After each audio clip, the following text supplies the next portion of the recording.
Auzubillahiminasyaitonirrajim. Bismillahirrahmanirrahim. Assalamualaikum warahmatullahi wabarakatuh. Alhamdulillah wa bihi nasta'in. Asyhadu an la ilaha illallah wahdahu la syarikalah wa asyhadu anna sayyidana Muhammadan abduhu wa rasuluh. Allahumma rzuqna qabla al-maut taubah wa indal maut syahadah wa ba'dal maut jannatan wa na'iman. Ya Allah, kurniakan kepada kami sebelum mati dengan taubat, ketika mati sempat bersyahadah atau mati syahid, dan selepas kematian syurga dan nikmat yang berkekalan. Alhamdulillah, kita bertemu lagi dalam siri yang ke-8, pada kali ke-8 untuk tafsir Quran Juzul Amma bagi bulan Disember. InsyaAllah kita akan sambung pengajian kita tentang surah Al-Mutaffifin. Kita akan mulakan dengan tafsiran ayat kepada ayat 1, itu ayat 1 hingga ayat 6. Bismillahirrahmanirrahim. Wailul lil mutaffifin allazina idza katalu 'alan nasi yastawfun wa idza kaluhum aw wazanuhum yukhsirun ala yazunnu ulaika annahum mab'uthun liyawmin 'azim yawma yaqumun nasu lirabbil alamin. Jadi maksud ayat ini ialah kecelakaan besar bagi orang-orang yang curang dalam timbangan dan sukatan. Itu mereka yang apabila menerima sukatan daripada orang lain, mereka mengambilnya dengan cukup atau sempurna. Dan sebaliknya, bila mereka menyukat atau menimbang untuk orang lain, mereka mengurangi. Tidakkah mereka menyangka bahawa mereka akan dibangkitkan hidup semula sesudah mati pada hari kiamat yang amat besar huru-haranya, pada hari manusia berdiri menghadap Tuhan sekalian alam. Jadi maksud ayat ini ialah Allah memberi ancaman dan amaran kepada golongan yang melakukan kecurangan ataupun tidak jujur dalam urusan timbangan dan sukatan. Mereka melakukan tindakan curang ini dengan sewenang-wenangnya. Inilah cara hidup masyarakat Quraisy Makkah yang kebanyakan urusan perniagaannya dikuasai oleh mereka. Jadi jelas maksudnya sistem ini telah menindas golongan yang miskin dan lemah, manakala golongan yang kaya semakin kaya dengan cara melakukan penipuan dalam urusan jual beli, iaitu timbang menimbang. Jadi golongan yang rakus dan tamak dengan harta ini bersifat mementingkan diri sendiri, diberi ancaman yang berat. Lantaran itu Allah memerintahkan kepada semua peniaga supaya berlaku adil dalam melaksanakan aktiviti perniagaan mereka. Allah dalam surah Al-Isra ayat 35, Bismillahirrahmanirrahim. Wa awful kaila idza kiltum wazinu bil qistasil mustaqim. Zalika khairun wa ahsanu ta'wila. Dan sempurnakanlah sukatan apabila kamu menyukat, dan timbanglah dengan timbangan yang adil. Yang demikian itu baik kesannya kepada kamu di dunia dan sebaik-baik kesudahan yang mendatangkan pahala di akhirat kelak. Allah Ta'ala berfirman dalam surah Ar-Rahman ayat 9, Bismillahirrahmanirrahim. Wa aqimul wazna bil qisti wa la tukhsirul mizan. Dan betulkanlah cara menimbang itu dengan adil, serta janganlah kamu mengurangi barang yang ditimbang. Jadi berdasarkan ayat 1 hingga 3 surah Al-Mutaffifin ini, Islam mengutamakan etika perniagaan yang bersih daripada penipuan dan kezaliman. Di antara tata cara perniagaan dalam Islam ialah, yang pertama ialah amanah dan jujur dalam perniagaan tanpa melakukan perbuatan yang dilarang keras yang merupakan suatu bentuk penipuan, iaitu mengurangi timbangan dan sukatan. Tidak melakukan perbuatan yang menyorok barangan supaya berlaku kekurangan di pasaran dan boleh menaikkan harga serta berlaku inflasi. Seterusnya, tidak menjelaskan sifat dan kualiti barangan yang sebenar kepada pelanggan-pelanggan, di mana perniagaan ini ada unsur al-gharar, iaitu penipuan. Seterusnya, tidak terlibat dengan amalan riba, sebab amalan riba ini jelas menindas dan tidak diredai oleh Allah. Allah Ta'ala menjanjikan balasan sama ada semasa hidup ataupun selepas mati kepada orang yang memakan riba. Tidak terlibat dengan amalan rasuah ataupun tumbuk rusuk. Seterusnya, tidak juga mengeluarkan produk atau barangan yang haram, tidak berkualiti dan sebagainya.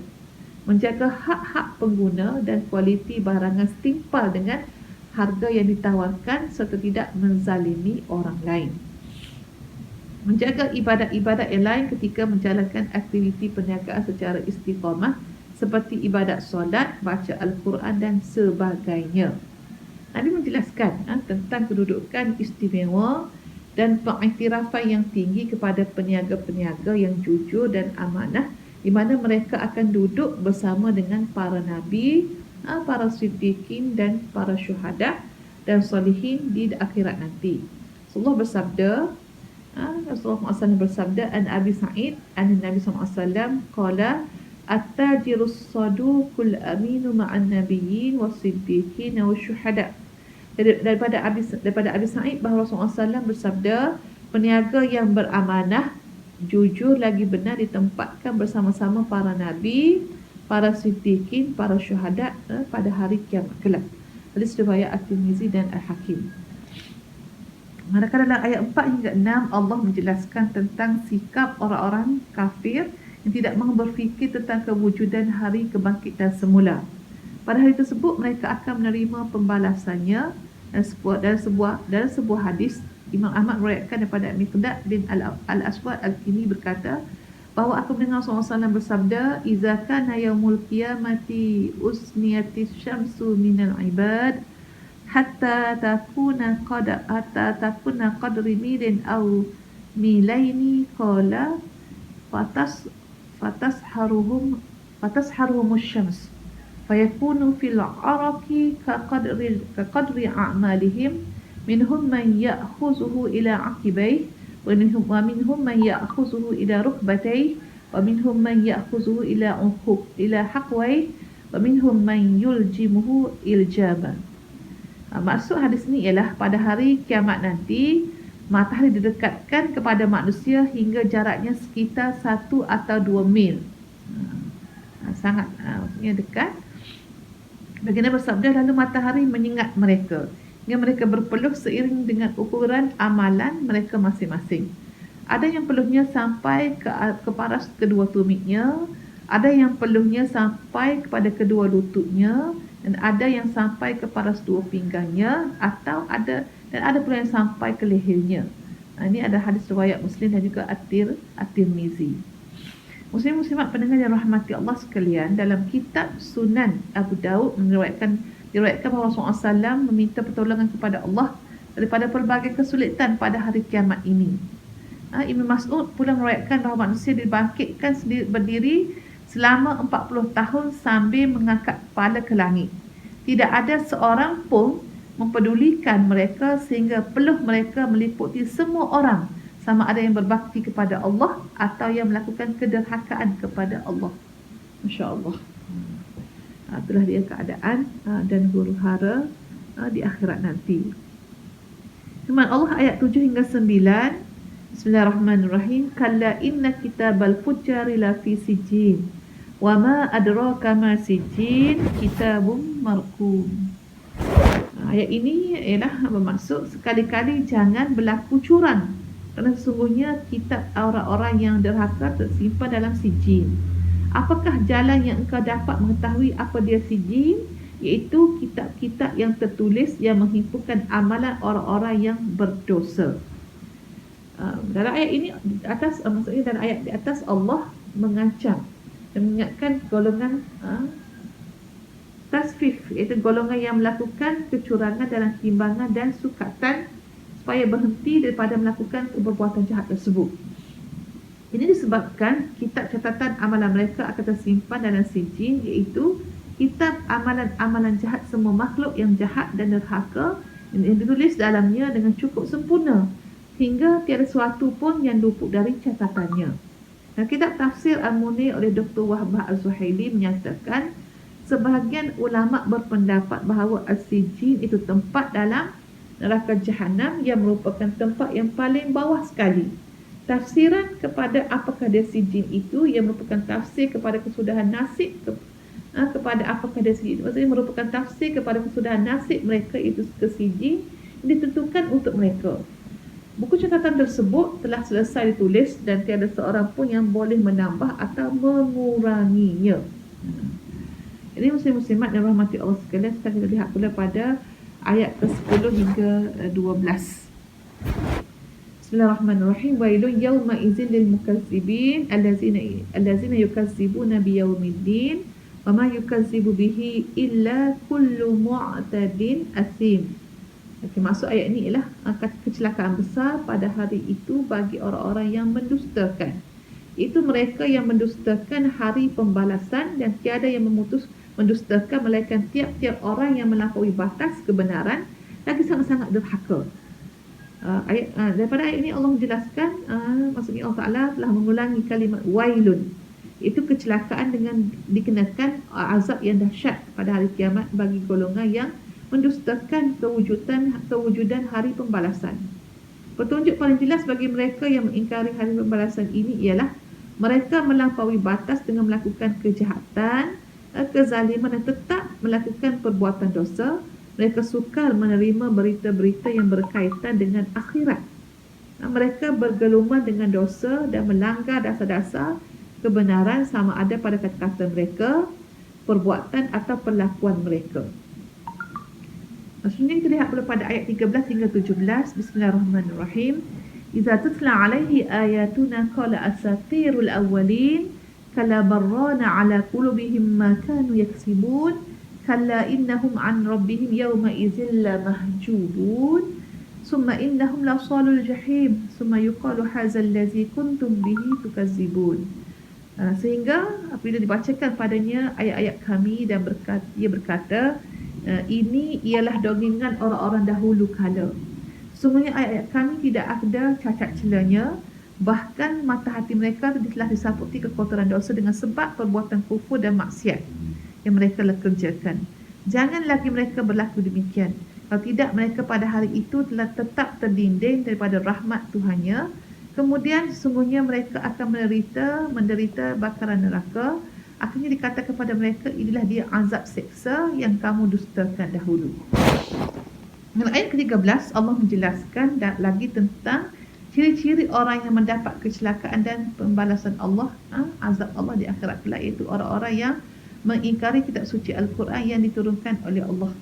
Mereka mendakwa bahawa Al-Quran adalah kedongengan yang diambil oleh Nabi Muhammad SAW daripada orang-orang dahulu kala dari kalangan nenek moyang mereka. Sebenarnya Al-Quran bukan yang mereka sangkakan, yang mereka dakwakan sebagai dongengan orang-orang terdahulu dan bukan wahyu ilahi.